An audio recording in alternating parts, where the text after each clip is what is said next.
pain-capable unborn child act, you noted the state said it had a compelling interest both after viability, which is what Roe recognized, but even before viability, when an unborn child could feel pain. You noticed favorably that the state used the word compelling there by contrast. And then I want to go further into the state's expression of this interest. It's in protecting the life of the unborn child. And the act defines unborn child as an individual organism of the species Homo sapiens from conception. That raises a concern that I have with that. It's a compelling interest with the life of an unborn child. And this compelling interest requires a ban on abortion post 6 weeks.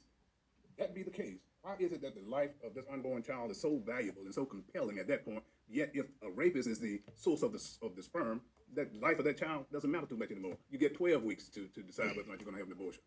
Fundamentally, the 2023 Act, Mr. Chief Justice, represents... Answer my question, Mr. Lambert. I am. I want to, Mr. Chief Justice, and I'm trying to. It represents a legislative compromise.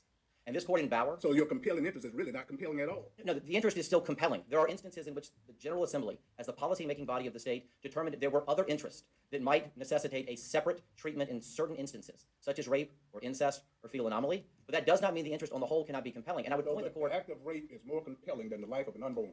Mr. Chief Justice, that's not what I said. I want to be very clear. That's what's in the bill. Mr. Chief Justice, what it's saying is that in the unique circumstance of rape, there is, in the General Assembly's policy-making determination... Well, explain that policy to me, please, sir.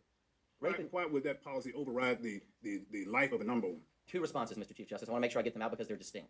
The first is the General Assembly has the authority to make that determination that the circumstances of rape may be so... We know the authority. I'm asking you why that particular policy of valuing rape situation or crime over the life of an unborn. As I understand, or incest, for that matter, which is still a crime. Again, two responses. I want to get the first one out clearly. As I understand it, the policy is that the situation of rape can be so traumatic to the victim... Wait a minute, it's so traumatic to the victim, yet you don't make exception for emotional problems of the victim. So now, somehow reconcile those two for me. Well, Mr. Chief Justice, whatever the emotional problems is of the victim is the result of the physical crime that was committed, and I would note that this act also would require... So the emotional harm to the pregnant mother as a result of an unwanted pregnancy, for whatever reason, that emotion doesn't matter.